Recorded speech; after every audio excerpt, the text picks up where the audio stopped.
You and I have had a very long and a very meaningful relationship over a lot of years. And I've watched you and you've watched me, and we have worked together on so many issues and so many things over this period of time. That was absolutely one of the nicest things that, I mean, the words from your mouth were precious to me, and I will never forget it. We have done so much together. We usually stand next to each other and we say we're connected at the hip. Unfortunately, my hip is down here and his is up here. And there are many pictures on the Senate floor where I'm looking up at him and I'm going like this, or he's looking down at me going like this. And I cherish that. I cherish that. You know, people ask me, now that you're going to retire, Howard, you're the only person in the room that could be just as tall as the governor. And I can't see. Oh, and Dale, well, of course. But he's usually seated or standing on the side of a podium when I see him on television every night. But I can honestly say that over the years, the thing people say to me was, oh, well, you know, I can't believe you're leaving. Why would you leave? And I said, well, it's just time. It's time to move on to the next phase, whatever that might be. But the thing that they asked me, what are you going to miss the most? And I said, what I'm going to miss the most are relationships. And I can honestly tell you that yours is at the top of my list, because the relationship that we have had over all these years is very important to me, and I cherish it. And I thank you for that.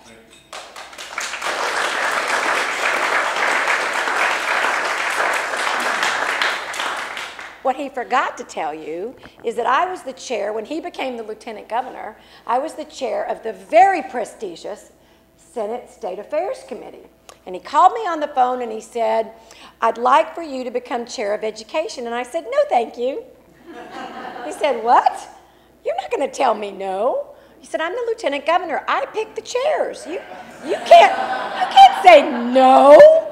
And he said, I think you better sleep on this. And he really did say to me, you will leave a legacy. This is something you need to do. And he was trying to convince me. And he said, I think you need to sleep on this. And I think tomorrow you might see the light. Hung up the phone and I thought, he's really serious. I could end up with nothing. And I called him back the next day and I said, Governor, you're absolutely right. It is the perfect fit for me. It's exactly what I need to do. I know that it's not what I had intended to do, but it was the right thing. And I am so grateful. I am so grateful to you for convincing me, because I have never enjoyed anything like I've enjoyed being chair of the Education Committee. It has been a delight.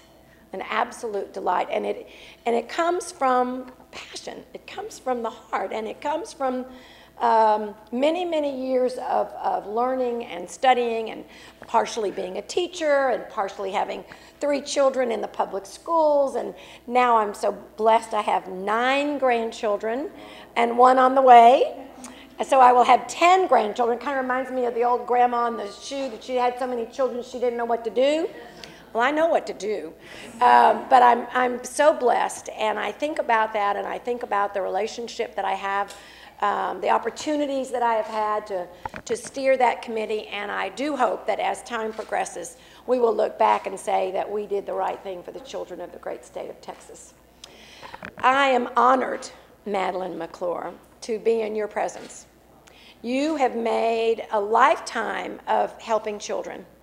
And I just asked Madeline how long ago she actually started this organization, because it was 2001. Started as a seedling, and I don't even mean a flower, I mean a seedling. And the organization was Madeline McClure. And she has created, as you have seen, an environment which people are willing to commit to get involved with. This spread all over the state of Texas. This is not just an idea that Madeline had in her beautiful and wonderful home with Jim, but an idea that has taken on a life of its own throughout this state. And we are so fortunate to be a part of this movement. Madeline, thank you for allowing all of us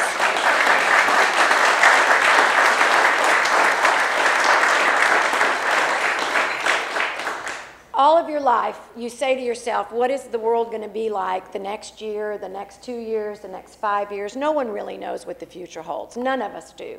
We all live one day to the next in hopes that we make a difference in somebody's life. All of us. You wouldn't be in this room here today if you didn't believe that at some point in your life you're going to change somebody's life. All of us believe that, or we wouldn't be here. And I am convinced that all of us are the fabric that's going to save the lives of children in the state of Texas. Collectively, we will save the lives of children. It is imperative that you continue along this path. The child that's abused, the child that's neglected, the child that has no one to speak up for them, that is what we're here, and that's what we're here about, and that's why we're here. Because we believe passionately that the future is in those children.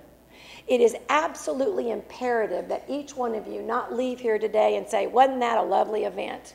But leave here today and say, what else can I do? How more can I get involved? What else is out there for me to make sure that we become available for what is necessary? We don't know what the future brings, but we need to be there and be ready and be armed and ready to fight the good fight, because that's what it's going to take. I am blessed to have my husband Howard, my son-in-law Paul, my daughter-in-law Jory, my daughter Stacy, and my son Todd. Would you all raise your hand so people know who you are?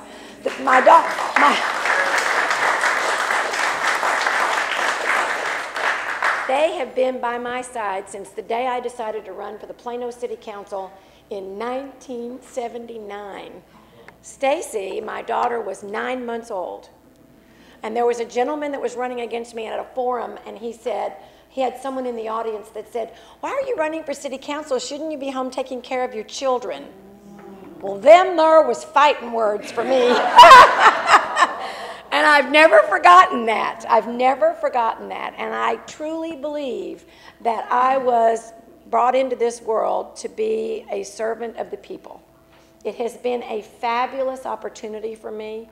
I've been around a very long time, 12 years on the Plano City Council and years as the mayor of Plano, and then 19 years, January will be 19 years in the Texas Senate.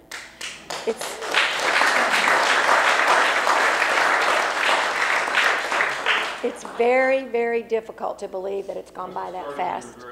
I was 12. They allowed you to do that when you were 12.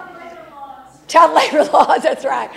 But it has been a journey that I wouldn't trade for anything, I'm honored by this. I thank you all so much. TexProtects is a phenomenal group. I thank you all so much for this amazing honor. To Tammy and Will, thank you so much for opening up your beautiful, beautiful home. And I would be remiss if I didn't say something about Dale Hansen. But he's too busy talking. Which is pretty typical, if you can remember. I watch Dale Hansen every single night. He doesn't believe me, but it's true. She does. It's the only sport she watches. It is. I don't even know who you are. I would take that as a compliment. Just as long as you don't talk about me like you talk about Jerry Jones, I'm just fine.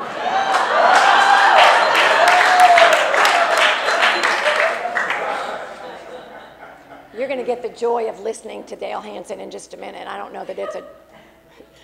First thing he said to me when I walked in, he goes, well, it's so nice. Hi, Florence, it's nice to see you. I would really like to talk to you if you would change parties.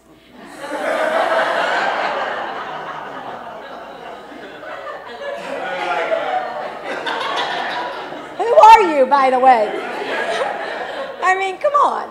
I have a lot of things that I can bring to the table besides my party. So let's not talk about that. Besides, I didn't know you were a Democrat. I just want to say that I think what Dale did on air, and I watched it when it happened, was probably one of the most courageous things I believe I've seen on television in a long, maybe ever.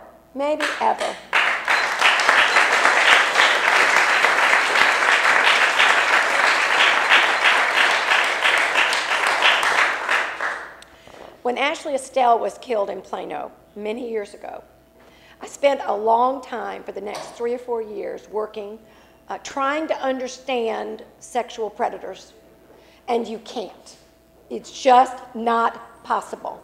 As much as you try to get into their psyche and try to figure out what their world is really like, you can't. But when you stood up and you spoke from the heart and you talked about this, it brought back to me those days when I went to some of the prisons and the juvenile detention facilities where some of these young people who are sexual predators are. And I kept thinking to myself when you were speaking that that is a world that most people will never understand, will never be able to recognize. And the fact that you got on television and talked about it spoke volumes about who you are and what really matters in this life. And so for that, I say thank you for what you did.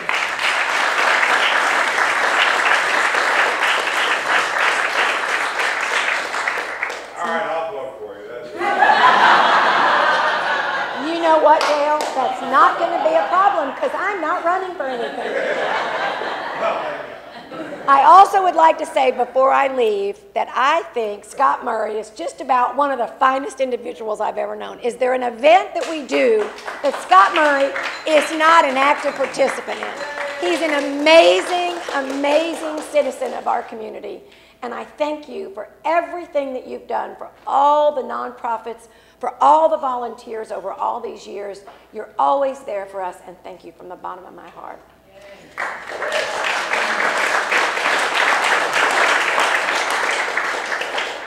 Is there anyone in this room that has ever said no to Madeline McClure? If there is, I'd like you to please raise your hand, because you are unique amongst all of us.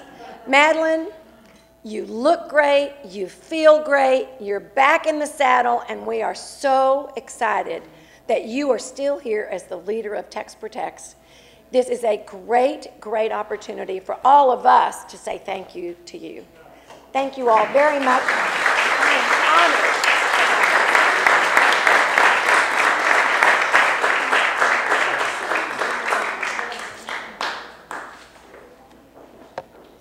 Thank you, Florence, very much. And you know, you've said thank you to just about everybody in here, but thank you to you. Thank you to you. I remember when I met you, gosh, got to be over 20 years ago when you were the mayor of Plano, and I thought to myself, this lady's going to be a rock star. And you were. You have been a rock star. So thank you, thank you, thank you. Well deserved. Well deserved. You know, we go from and of course, Dale, before I retired 10 years ago, she used to watch 5. But then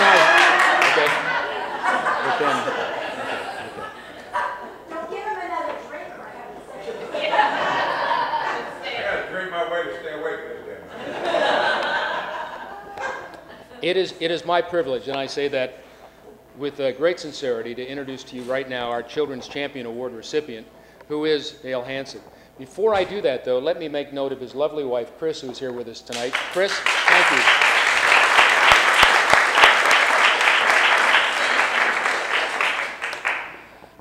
I met Dale Hansen, gosh, you came here in 1980. I was here about 6, 8, 10 months later. And he went to Channel 4, and I went to Channel 5, and there was a fellow by the name of Vern Lundquist at Channel 8. He'd been here forever. So here you had these 2 new kids on the block that were trying to make some noise and get something done. And my first day, I got off the airplane, and the Cowboys were already in Thousand Oaks, California at training camp. And I went out there. Here's Lundquist. Here's Hansen. And, of course, you know, I thought, gosh, I'm the new kid on the block. I'd just come from NBC in Washington, D.C., and I just was trying to feel the oats and where I should go and what I should do. And that particular day, there was a lot of concern in the National Football League and head commissioner, Pete Rozelle, as to what they were going to do with all that was going on with the drugs and the just, I don't want to say abuse, but just all the problems that some of the players were beginning to get involved with. And it was about that time that our society was having some challenging situations, especially in pro sports. And so on this particular afternoon after practice, Coach Landry called all of the members of the media into this little area where he stayed when he was at training camp. And up on the board, where he would always talk to everybody, he had Dallas Morning News, Dallas Times-Herald, Fort Worth Star-Telegram, and then above that, he had Channel 4, Channel 5, Channel 8. There was no Channel 11, there was no Fox back then. And we all walked in there and we kind of looked up there, and under each one of those names, there was a clock. And all the clocks were set at 12 noon. And we all kind of looked around, and I saw Dale there, and I went over and introduced myself.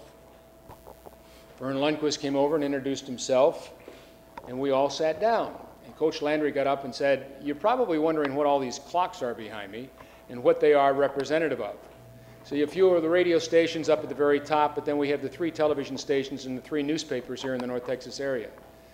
Each day we're going to set those to 12 noon. And we've got some concerns here in the NFL and certainly with the Dallas Cowboys that we do things right. We do the way they're supposed to be done. And unfortunately, there's a lot of shenanigans that are going on, and we want to make sure that the media is reporting things the way they should report them. And every day that you report something that's not quite right or just a little incorrect, the clock on your respective clock's going to tick 1 minute. So at the end of the day, he says, if I come into my office and I look up there and I see Dallas Morning News and it says 10 after 12, I'm going to know that the Dallas Morning News told 10 untruths about what's taking place here at training camp.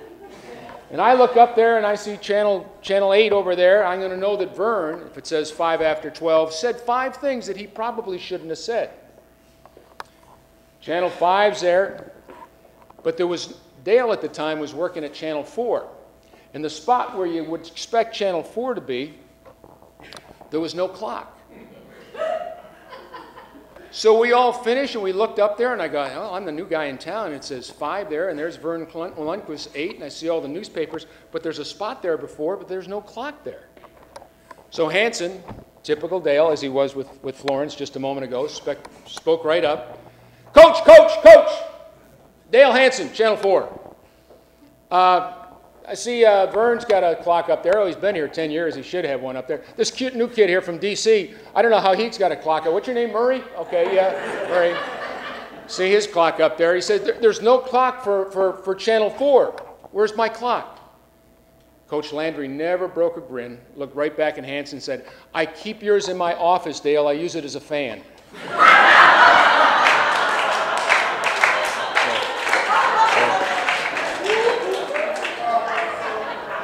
That's the day I met Dale Hanson.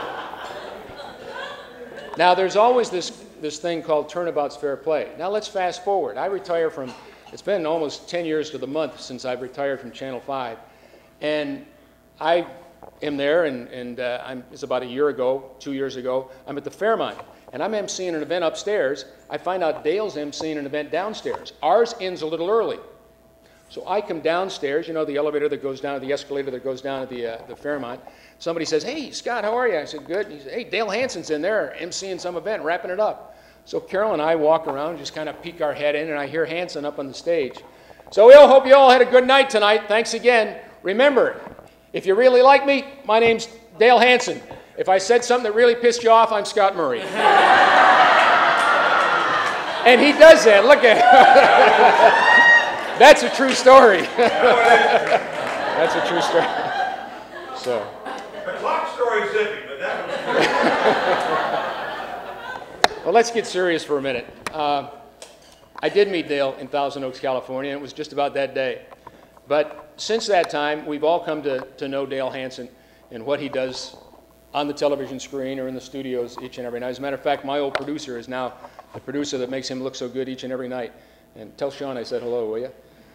But I think the thing that maybe we don't know about Dale Hanson is the other side of chance, what we got a chance to see that Florence was talking about.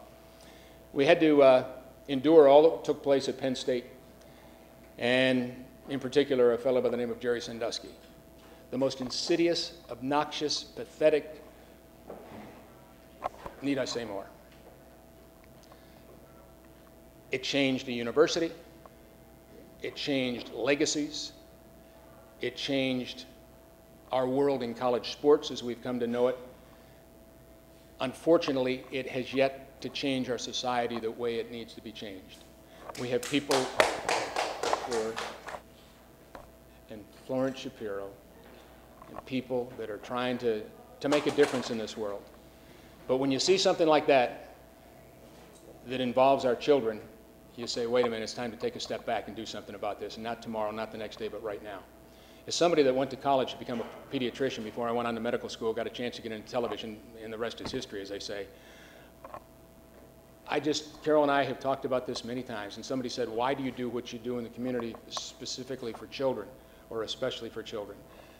This is the reason for organizations like this. But we simply aren't doing enough. So when Dale gets on television, doesn't have the platform that she has, doesn't have the platform that she has, but does have the platform that he has, and he takes advantage of it and uses it so prudently, so intelligently, so effectively, and says, what the devil is the matter with our society that we tolerate this in any way, shape, or form? Now, if my wife Carol was up here, she will tell you what I would have done if I had been in Penn State. As a matter of fact, I'm back on KLIF with a radio show on Sunday nights. And the most response I've gotten from that radio show is a little editorial I did about, and I mentioned what Dale had said on the television, and said I would have gotten rid of every single one of them. They wouldn't have gone to court. They wouldn't have gone anyplace. They're gone. Out. Out. And we don't do that. We don't do that enough. We don't step in and make it the way it should be. So enough on that. You all heard what Dale said. Dale, I applauded you that night. I didn't see it live, but I certainly heard about it within 24 hours and went back and watched it. It was awesome.